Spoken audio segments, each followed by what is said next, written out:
नमस्कार प्यारे विद्यार्थियों। जैसा कि आपको पता है कि आपकी रीजनिंग की लगातार जो क्लास अपलोड हो रही है, उसी श्रृंखला में मैं वर्णमाला जो टॉपिक है आपका अल्फाबेट, तो उसकी भी ये अंतिम क्लास है। लास्ट टाइप के प्रश्न रहे हैं। जो भी मैंने सवाल जितने वीडियो में कराए हैं, या तो वो सवाल या उनसे संबंधित कोई प्रश्न खास करके आपको बता दूं कि एसटीसी बीएड और भी कंपटीशन एग्जाम को मैं बीच बीच में ध्यान में रखकर बताता हूं, रेलवे और अदर एग्जाम जो भी है। तो मैं आज 4 से 5 सवाल कराऊंगा इस वीडियो में, और पहले लिख इसलिए लेता हूं बोर्ड पर सवालों को जिससे वीडियो ज्यादा लंबी न बने। तो देखो, सवाल है आपका कि 28, 43, 71 में ऐसे कितने अंक होंगे जो शुरू से उतनी ही दूरी पर है जितने कि उसे घटते क्रम में रखे जाने पर है। तो सुनो मेरी बात, कैसे करेंगे इसको। ये बोल रहा है कि ये जो संख्या है ना आपकी 28, 43, 71, इसमें ऐसे कितने अंक हैं जो शुरू से उतनी दूरी पर है जितने कि उसे घटते क्रम में, घटते क्रम का मतलब होता है अवरोही, अवरोही क्रम। और अवरोही क्रम में सबसे पहले सबसे बड़ी संख्या आती है। अवरोही क्रम में सबसे पहले सबसे बड़ी संख्या आती है, उसके बाद में फिर उससे छोटी, फिर उससे छोटी, इस प्रकार से। तो इसमें सबसे बड़ी संख्या क्या है? 8। उसके बाद में क्या है? 7। 7 के बाद में क्या है? 4। 4 के बाद में 3। 3 के बाद में 2। 2 के बाद में 1। देखो, ये संख्या 28, 43, 71 थी। इसमें सबसे बड़ी संख्या 8 थी, उससे छोटी संख्या 7, 7 से छोटी 4, 4 से छोटी 3, 3 से छोटी 2 और 2 से छोटी 1। अब इसमें देखो, ये मिल रहे हैं क्रम दोनों आपस में? नहीं मिल रहे। ये मिल रहे हैं? नहीं मिल रहे। ये मिल रहे हैं? बिल्कुल मिल रहे। ये मिल रहे हैं? बिल्कुल मिल रहे। ये मिल रहे हैं? नहीं मिल रहे। ये मिल रहे हैं? बिल्कुल मिल रहे। तो ऐसी कितनी संख्या है? 3 संख्या है जो पहले भी उसी क्रम पर थी और अवरोही क्रम में रखने के बाद भी उसी क्रम पर थी। तो इसका उत्तर हो जाएगा 3। ठीक है। अब सुनो, नीचे दी गई श्रेणी में कितने 8 हैं जिनमें उसके पहले एक अभाज्य संख्या तथा बाद में कोई सम संख्या न हो। देखो क्या कह रहा है, इसमें 8 के अंक आपको दिख रहे होंगे। ठीक है, ये पूछा है ऐसे कितने 8 हैं, उनकी संख्या पूछी है जिनमें कंडीशन ये दी है उसके पहले एक अभाज्य संख्या। पहले तो क्या हो? एक अभाज्य संख्या, और बाद में कोई सम संख्या ना हो और दूसरी कोई संख्या हो, यानी कि सम संख्या नहीं होनी चाहिए। अब सम संख्या क्या है? 2, 4, 6, 8। ये सम संख्या होती है जिनमें इकाई का अंक ये होता है और 2 का भाग चला जाता है पूरी पूरी बार, ये भी कह सकता हूं मैं। अभाज्य संख्या, सबसे छोटी अभाज्य संख्या 2 होती है, उसके बाद में 3, 5, 7, 11, 13, 17, ये और भी चले। अभाज्य संख्या वो होती है जिस संख्या में एक तो खुद का भाग जाए और एक सिर्फ एक का भाग जाए। इन 2 के अलावा तीसरी कोई संख्या ऐसी नहीं हो जिसका उसमें भाग जाए। तो सुनो मेरी बात, 2 एक अपवाद है पूरी अभाज्य संख्याओं में। सबसे छोटी अभाज्य संख्या 2 होती है, और इसका मैं बता दूं कि अकेली संख्या है जो सम है, अभाज्य होते हुए सम है, अन्यथा ऐसी कोई संख्या नहीं है जो अभाज्य हो और सम भी हो, अकेली 2 है। तो इसका ध्यान रखना। तो अब देखो 8 यहां पर है, उसके पहले एक अभाज्य संख्या, देखो 5 अभाज्य संख्या है, इसके बाद में सम संख्या है क्या? नहीं है। तो एक पेयर तो ये बन गया। ठीक है, 1 आ गया। दूसरी बात, 8 यहां है, इसके पहले अभाज्य संख्या 5 एक अभाज्य संख्या है, इसके बाद में सम संख्या नहीं है, जबकि यहां सम संख्या है। ये पूछ रहा है सम संख्या नहीं हो, प्रश्न पढ़ते समय ये नकार है का जरूर ध्यान रखना। तो इसमें देखो ये नहीं होगा शामिल, क्योंकि इसके बाद में क्या है? सम संख्या। 8 को देखो, 8 से पहले अभाज्य संख्या है क्या इसमें? ये अभाज्य संख्या नहीं है। 9 में तो देखो 3 का भी भाग जाता है, 9 का भी जाता है और 1 का जाता है। मैं कह रहा हूं या तो संख्या खुद का जाना चाहिए या 1 का जाना चाहिए, अन्य किसी तीसरी संख्या का भाग नहीं जाना चाहिए। यदि तीसरी संख्या का भाग चला गया तो वो अभाज्य कहां से रही? वो तो भाज्य संख्या हो गई। आ रही बात समझ में?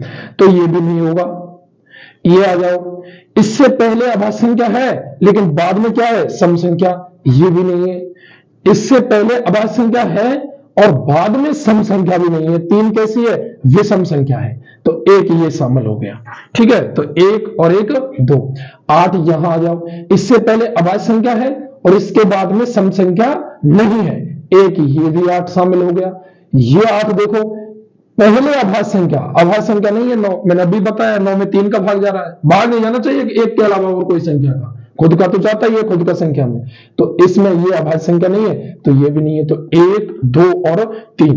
तो ऐसी कितनी संख्या है, कितने 8 है इसमें, 3 8 हैं जिनके पहले एक अभाज्य संख्या है और बाद में कोई सम संख्या नहीं है। प्रश्न को ढंग से पढ़ना और आराम से उत्तर आ जाएगा।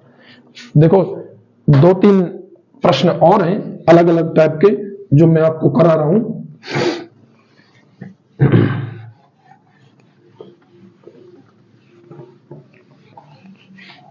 तीसरे नंबर का सवाल है,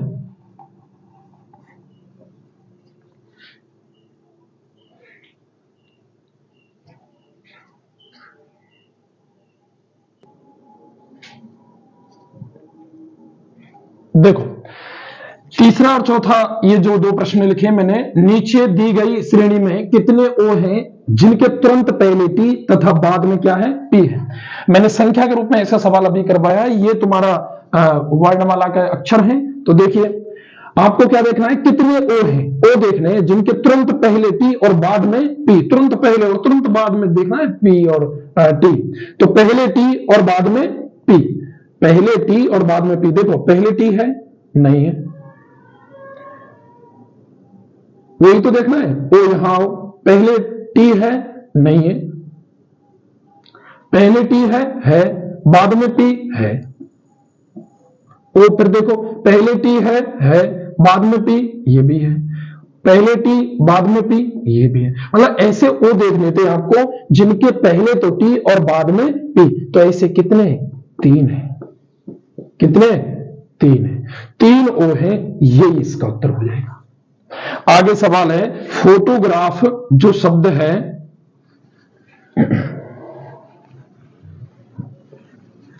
ये जो शब्द है आपका फोटोग्राफ, ठीक है।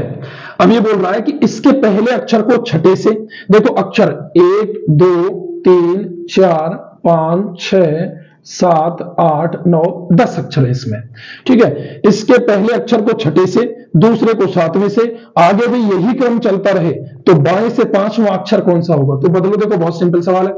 पहले को छठे से, यानी कि पहला जो है वो छठे पर और छठा है वो पहले पर, तो ये जी हो गया और यहां छठे पर क्या रख दूंगा, पी रख दूंगा। फिर क्या बोल रहा है, दूसरे को 7वें पर, दूसरे को 7वें पर यहां आर लिख दूंगा और यहां क्या लिख दूंगा, एच। फिर यही क्रम, तो फिर तीसरा कहां से आएगा, 8वें पर, तो ए पहले आ जाएगा और ओ इसके बाद में चल जाएगा। फिर पी यहां आ जाएगा और टी यहां चल जाएगा, फिर एच यहां आ जाएगा और ओ यहां चल जाएगा। तो ये शब्द बनेगा GRATHPHOTO, इसको मैं यहां लिख दूं, ये शब्द बनेंगे, ठीक है। पीछे के आगे आ गए और आगे के कहां चले गए, पीछे। तो फिर बोल रहा है कि बाएं से 5वां अक्षर, तो बायां तो ये है, 5वां अक्षर 1 2 3 4 5, तो बाएं से 5वां अक्षर क्या होगा, एच होगा। बताओ सिंपल सवाल है या नहीं। इसी टाइप के सवाल आएंगे आपको। देखो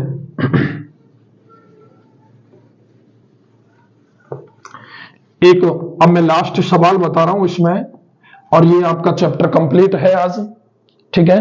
देखो 15-15 मिनट की वीडियो बना रहा हूं मैं, 15 12 10, अन्यथा यदि मैं एक आधा घंटे की वीडियो बनाऊं ना 30-30 मिनट की, तो ये मुश्किल से 2 क्लासों की है, 1 से 1.5 घंटे में कंप्लीट है एक टॉपिक, इतना बड़ा नहीं है। वीडियो 15-15 मिनट की बना रखी है क्योंकि ज्यादा टाइम की वीडियो को देखने में आपको भी दिक्कत आएगी। तो देखो एक शब्द है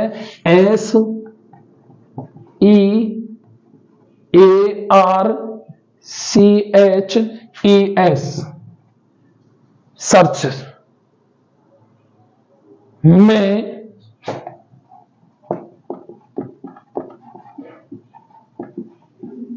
ऐसे कितने शब्द युग्म हैं, ऐसे कितने शब्द युग्म हैं जिनके बीच में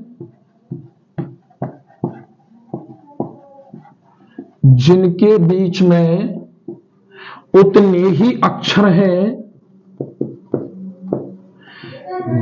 जितने की अंग्रेजी वर्णमाला, जितने की अंग्रेजी वर्णमाला में है। ये जो देखो, ये जो है SEARCHES, आपको क्या देखना है? जैसे आप ABCD जो वर्णमाला क्रम है उनके बीच में जितने अक्षर हैं उतने ही अक्षर यदि इसमें है तो फिर आप मानते हो। देखो ये S है, S के बाद में क्या आता है? T है क्या? यहां नहीं है। U V W X Y Z कहीं नहीं मिल रहा, ठीक है। अब E से करो, E F G H I J K, इसका भी कोई क्रम नहीं मिल रहा। A B C देखो बिल्कुल मिल रहा है, यानी कि A और C के बीच में वहां B होता है और यहां क्या है? R है। तो ऐसे बोलकर देख लो A B C, तो ये हो गया एक ये हो गया, ठीक है। एक पा गया R। अब R से शुरू करो, R के बाद में क्या आता है? S T U V नहीं है कहीं, ऐसा कोई लिख ही नहीं रहा। और C के बाद में क्या आता है? C D E, देखो E आ गया और यहां भी H है और वहां क्या होता है? D, यानी एक ही अक्षर होता है। एक और पा गया ये। अब H I J नहीं, J कहीं नहीं है। फिर E के बाद में क्या होता है? F होता है। अब इधर से आ जाओ, S T U V W X Y Z कहीं नहीं है। E F G H I J K कहीं नहीं मिल रहे कोई शब्द। H I J K L M नहीं। C D E F G नहीं। R S T U नहीं। A B C ये भी नहीं है। और E और F, यानी कि ऐसे कितने शब्द हैं इसमें? 2 शब्द पा गए हमको। कितने शब्द पा? और देख लो जैसे कोई रह गया हो तो देखो A B C ये हो गया, A B C D E देखो एक और है A B C D E ये आ गया। A से C तक का भी क्रम है और A से E तक का भी मिल रहा है, यानी E मिल रहा है यहां पर। और उसमें B C D होते हैं और यहां भी देखो R C H, यानी 3 अक्षर हैं। A से S ये हो गया तो एक ये मिल गया। तो ऐसे कितने युग्म हैं? 3 है। कितने हैं? 3 है। तो आपको सिर्फ ABCD बोलकर देखना है, जहां जो आता है ना क्रम पर वर्णमाला के, उसमें भी यदि ये मिल रहा है तो उसके बीच में उसको देख लो, तो उसके बीच में देखो 3 अक्षर है तभी तो ये मिल रहा है, तो वो उसमें टिक लगा देंगे। तो ऐसे कितने हैं? 3 है। ऐसे कितने शब्दयुग्म है? 3 शब्दयुग्म में, जितने इसमें यहां है बीच में अक्षर उतने ही आपके वर्णमाला में। तो ये हो गया इसका 3 उत्तर। तो सुनो, आपके लिए ये चैप्टर कंप्लीट हो गया और आगे जो हमारा चैप्टर होगा वो होगा कोडिंग डिकोडिंग, कोट लेखन और कोट वाचन, कोट वाचन और कोट लेखन। आई बात समझ में? ये टॉपिक है आपका। और अब थोड़ी सी वीडियो का जो टाइम है वो बढ़ाएंगे हम, 10 से 12 मिनट की वीडियो से लेकर के 15 से 20 मिनट के बीच में वीडियो का टाइम ड्यूरेशन करेंगे, जिससे कि आपकी 2 से 3 वीडियो में एक चैप्टर कंप्लीट हो जाए, जिससे आपकी जब भी STC BEd के एग्जाम हो उससे पहले आपका ये हो जाए और उसके बाद में शिक्षक अभिरुचि के टाइप के प्रश्न भी हो जाए। ठीक है, धन्यवाद दोस्तों मेरे साथ बने रहने के लिए, और चैनल को सब्सक्राइब करें और दूसरों से भी करवाएं, जिससे क्या है कि देखो मुझको भी मोटिवेशन मिलता है। वीडियो पर जितना लाइक आते हैं, जितने व्यू आते हैं, सब्सक्राइबर होते हैं ना, तो मुझे भी थोड़ी खुशी होती है और मैं उतनी एनर्जी के साथ यहां काम करूंगा जितनी एनर्जी के साथ आप मेरा साथ दोगे। धन्यवाद।